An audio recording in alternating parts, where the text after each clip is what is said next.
Do you remember my Miele Revolution PowerPlus 5000, or the S5980 to give it its full proper title?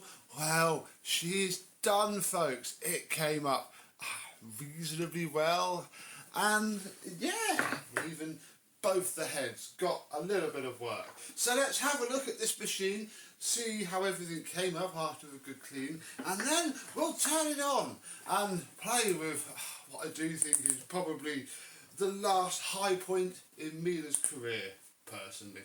Let's have a look.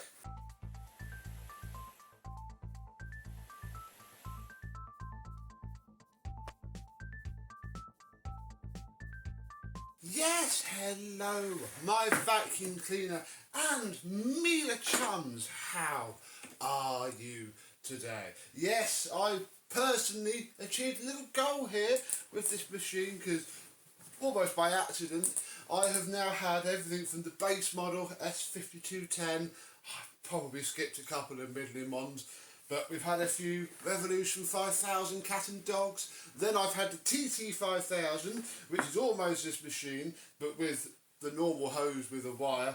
I've had the other version of this Revolution, and now I have the PowerPlus, the tippy toppest of the line Miele cylinder that you could once get in the UK. I think a couple of C3s came out with this kit, but not many, and they are incredibly rare even so. These are quite rare, especially in such good condition as it is. As you saw, yeah, she's been smashed around. This is just painted on, this lovely metallic fleck, and yeah, as with all painted on surfaces, she gets a few scuffs and dings, but from this far away, from the end of the hose, it looks alright. The pedals are the cleanest that I've ever seen. It's starting on that side, but the power pedal is mint. Very common point on the Miele S5 to go. So, inside of here we have our three tools. They came out pretty well. They're just a set of small tools, really. Inside of here I have fitted a bag, partly because, well, I have fired it up to test the heads after a refurb, so needed something, and yeah, just from checking the heads on the carpet, it's picked up a nice bit of dirt, which you can't see. What I didn't do was fit a filter, so I have one here. There is a line for the S5000, we'll cut it just a little bit bigger. In that goes. Close that up.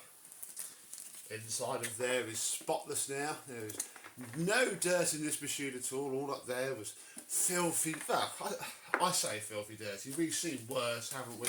But it was filthy dirty compared to what it is now. And then under here, we need to fit nice new Miele air clean filter, and I much prefer these, especially for these machines, because these motors live on the bleeding edge, and nowadays they are quite tired. Having a HEPA filter here, it's just no. I would prefer that one just because it allows more airflow to come through the machine, which these need because they burn out for fun.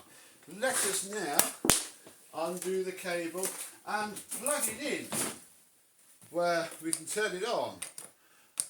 But of course we can't. All that's happening now is the light is coming on. So yeah, that's what makes, this is now where the dark side of these machines come in, because they are pretty flipping useless without their hose. Yeah. And this hose seems actually not too bad. I don't fully trust it at all. But, you know, from quick testing, it seems better than the other hose. Because yeah, these have a problem here, which we may need to go into. But if we turn that on, now the LED on our hose is lit up. And we can do the little lights.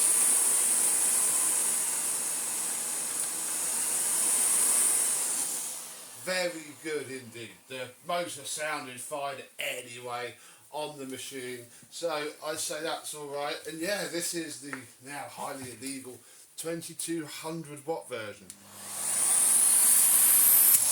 My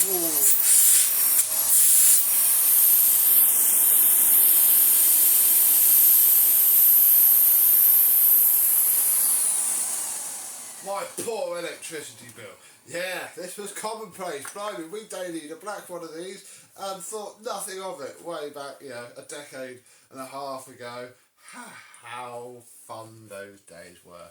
So, it runs, and this runs really well. The next thing we need to look at is the heads. Now, I have two heads what fits this machine, and obviously this machine only needs one of those heads. So this is almost going to be a sort of test for one, and then the other one is staying with the machine. This is the test one. This one has no lock on it at all. There's a clear plastic lock that sits there, so that pedal now does nothing, although the switch will still work when it's upright, and they snap off all the time, but they jam the head. And this one has jammed the head and snapped the inner chassis, so I just took it out completely. I did, however, find a really good brush roll that I had. Miele S7 brush roll. It's exactly the same as an S7 U1 in here, and that will transform the heck out of it. This one is also, if I look at it, the CFL fluorescent tube version. There's a starter in here, there's a fluorescent tube in there. It's all good fun. Let's plug it in and turn it on, and then turn the head on. We'll turn the machine right down. There it is, look. Oh, this is... I've only used these heads a few times. Very nice. Let's turn the machine up a bit.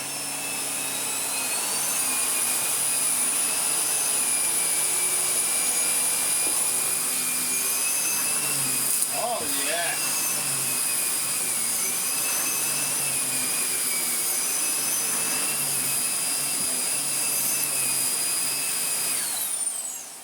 That works really, really well indeed. Oh, actually, does it work though? Does the recline switch still work? Hang on. So it's on. Yeah. Oh, no. Ah, there's a dead point in the switch, because obviously the plastic peg holds it in a certain place. So on, off, and if I keep going forwards, it goes past the switch and turns the head back on again. Oh, that's fine. I might actually disconnect the switch. Now I know it does that. I'll see how it goes in use. However, this head isn't actually the head that's staying with this machine.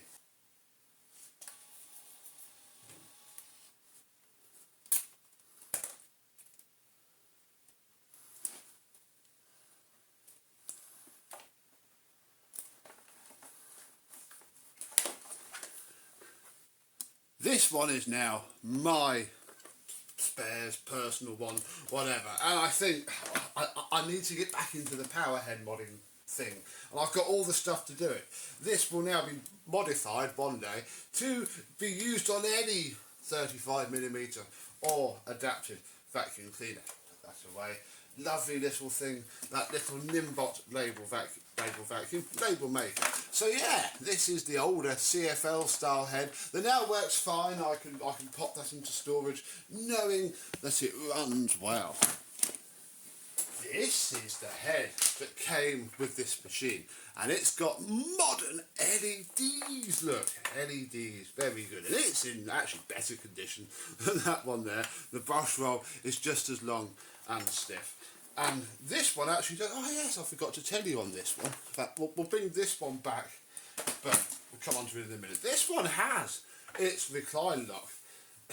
It's a little bit odd, because this one actually had the decent latch, but because the chassis had snapped first, I took the latch out and glued the chassis up. This one had a snapped thing, but a good chassis. So I made one good one, and now you can use it as it was intended. Also, although it's a bit fiddly, because they all are, the height adjustment does work on this one. On this one, for some reason, it's completely jammed. It's in setting 1 at the minute, and it will go in, but then you have to help it with a screwdriver to flick the mechanism back up. And I'm not quite sure what the heck's wrong with it. I don't fully care. This is the one that needs to work well because it goes with this machine. Oh, that one runs nicely enough. It'll be fine. So, what we can now do is take our Miele, pop it on the PowerPlus that it came to me with, and yeah, this now works as intended. So we can turn the machine on. Now I can turn the power head on. Yeah. Now this head I think runs a lot smoother and quieter than the other head, which is good for it really. It's louder than the machine still, but if we turn the vacuum up, oh, yeah.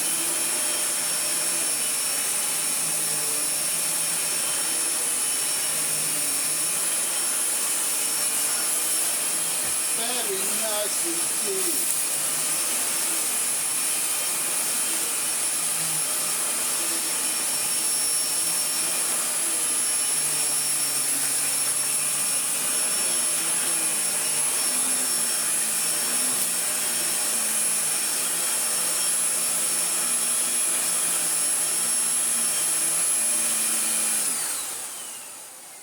Well, that works really, really well. A good working S5, I think, is about as high as Miele ever got, and even these are, personally speaking, a bit of a downgrade physically from the ones that came before it in the 90s.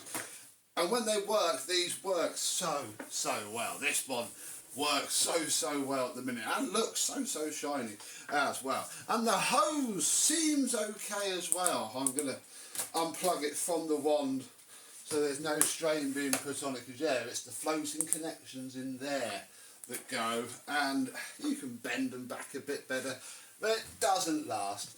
And I think for now this machine in its perfectest working order is a beautiful thing indeed. I think it'll stay that way because it is actually sold. I'm not going to keep it as much as I've always wanted one. Going to get stored, isn't it? It's quite clunky. I'm never going to use it. It is beautiful, but I have the head still. I hope also have a second hose, which might get some work done to it one day. But that's why I wanted to get the machine refurbished, to check the hoses, check the heads, and once that's done, this beautiful thing is going to somebody who really does want it more than I do, and that's fair enough. It now deserves to be looked at and loved rather than going up in the loft, really. So there we go, my personal journey of having pretty much every single variant of the original Miele S5000 series. I mean, I would never have afforded one of these back in the day. Comment down below, have you ever had a Revolution 5000? And if you had one new back in the day, how much did these cost? I think it must have been $399, maybe $499, I don't know. They weren't in the catalogues, and as a kid, didn't really look much elsewhere. But another one done. So thank you very much for watching. I hope you've enjoyed, and I and some other mighty Miele will see you soon. Bye bye.